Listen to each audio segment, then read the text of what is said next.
Hi, my name is Christopher Chambers. I'm the director and producer of a documentary called A Fire Within here at the Bentonville Film Festival. A Fire Within is a very powerful story about three women who are originally from Ethiopia. They are survivors of torture, and they immigrated to America as refugees. And the story begins actually in Atlanta, Georgia. One of the women moves to Atlanta to start a job as a waitress, and when she starts her new job, she meets one of her co-workers, the dishwasher. And when he says hello, she feels something in the pit of her stomach, like something's not quite right. She feels nervous, scared, and she realizes that this man's voice is the voice of the man who was her interrogator and her torturer a dozen years earlier back in Ethiopia. So A Fire Within is a story not just about that amazing coincidence, but it's about what happens next. When this woman and two other survivors of torture under this man make a vow to each other, and they say, we don't know how, but we're going to fight and never give up until we bring this man to justice. So A Fire Within is about their historic attempt to try to bring their own torturer to justice in Atlanta, Georgia. Where did you learn about this story? Because I'm a history buff and I'm, into this type of stuff. I didn't know about this story. So where did you learn about the story? And then after that, where did you start to, structure the documentary? I know you can't really structure it, but just say, okay, we're going to go after this, we're going to go after that. So the story of how I came to this project is sort of a question about life. Do you choose projects, or do projects somehow choose you? I had made another film called Aram Aram. We got very lucky. It resonated with audiences around the world. So I was in Sydney, Australia, showing the film, very gratefully. Thank you to the community there. And I was on a plane on my way back with 16 hours with nothing to do. And I did what everyone else does. You either watch a movie or you go on your laptop and start looking at those articles. You know, those articles that you downloaded and you never got around to looking at. And I don't even remember when I downloaded this article. And I opened it, and it was a story about these three women. And my jaw just dropped. And the more I read, the further my jaw dropped. And then I started looking it up, saying, oh, there must be a documentary on this. There must be a movie about these women. It's this incredible story. And there was nothing. And I thought to myself, well, I'm not Ethiopian. I'm not a woman. I'm not a survivor of torture. I'm not of their generation. This isn't my story to tell. And I set it aside, and I was busy fundraising for another film. And then about a year later, the story just wouldn't let go of me. I couldn't stop thinking about these three women. And one day in 2017, I said, maybe I'll just try to reach out to the women, try to contact them, and just ask them would they be willing to speak with me and maybe make a documentary.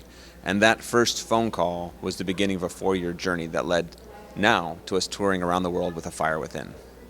That is awesome. So approaching the subjects of the film, was it easy to get them to open up and talk? Were they willing to do it, or did you have to, sit there and gain their trust and, have an outline for them?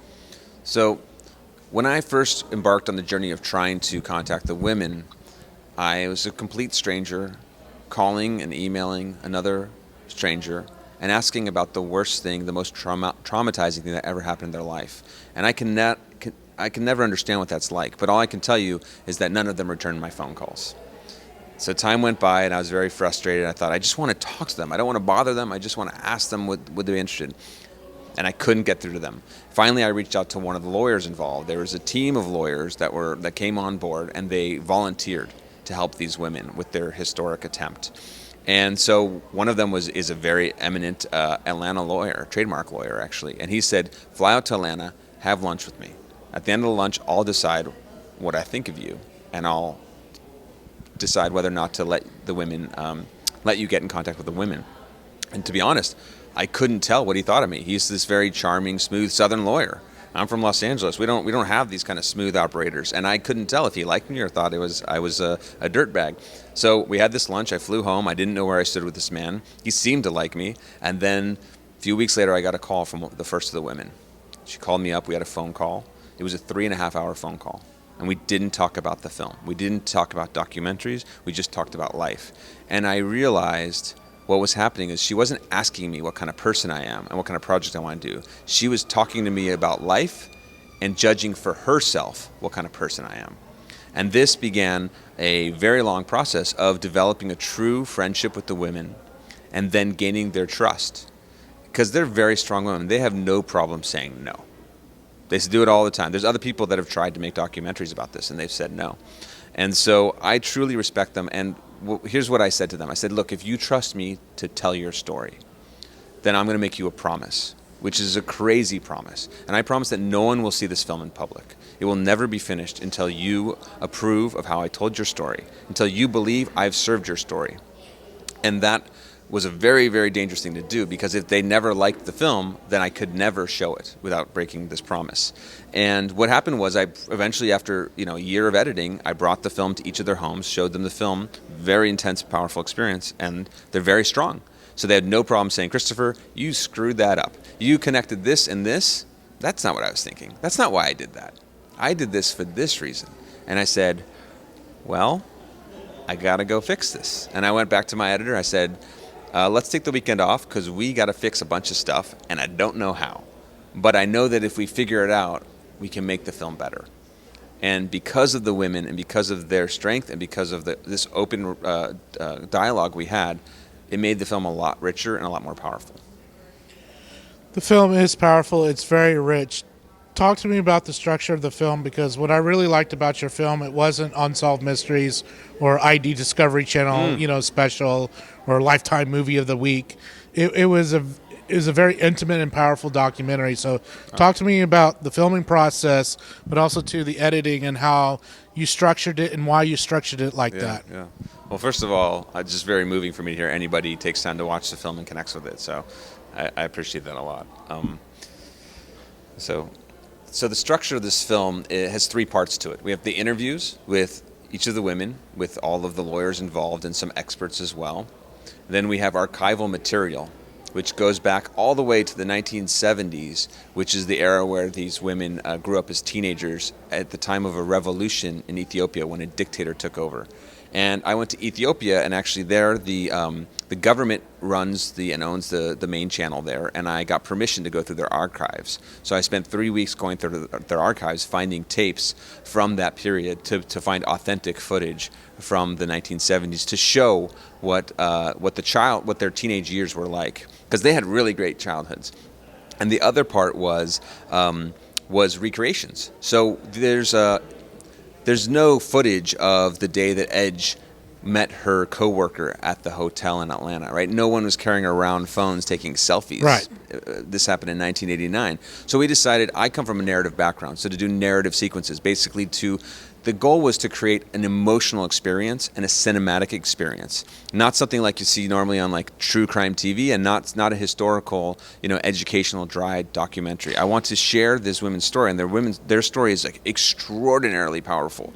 So I wanted to use the camera to try to capture that. So we hired actors and we had a cinematographer, and we basically shot like a movie in different phases to try to capture and make it emotional, visual, and visceral. So those are the languages we used. And basically, structurally, we tried to find a balance. So we didn't want anything to be overwhelming. We didn't want to have too much interviews. You don't want to have too much archival. You don't want to have too much cinematic sequences. So that was something, the editing process took about a year and a half.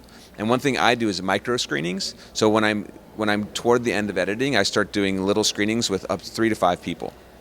It starts with people I know and then goes to like further away. And that helps me to get feedback, to find out what's not working. Because in the end, we want to have an emotional impact on the audience, and we want to teach them something and hopefully to inspire them. But there's no way to know unless you actually risk getting in front of people and getting their criticism before you lock a picture. What did you learn about yourself professionally and personally throughout this process? Wow, I've never been asked that.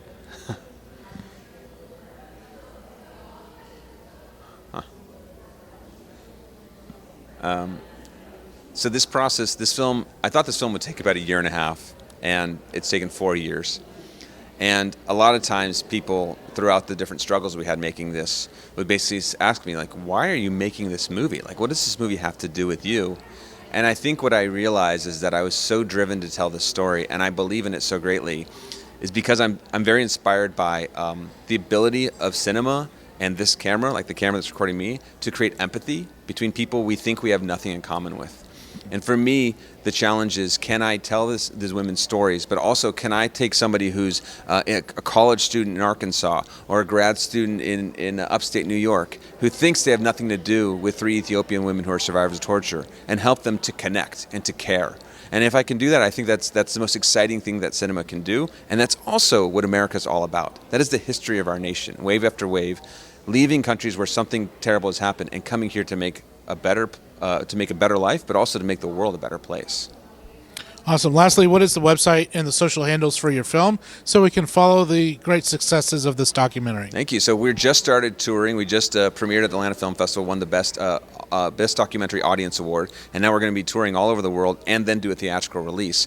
And people often have questions afterwards. So if you're interested in learning more about this film or seeing a screening, follow us on social media at A Fire Within Doc. So I'm on Facebook, Twitter, Instagram, at A Fire Within Doc. And also if you have a question afterwards, we usually have very long, hour-long conversations after screenings. Hit us up on social media at A Fire Within Doc, and 100% I'll get back to you. Congratulations on your awards. Congratulations on such a great film, and thank you for bringing it to Bentonville. Thank you so much.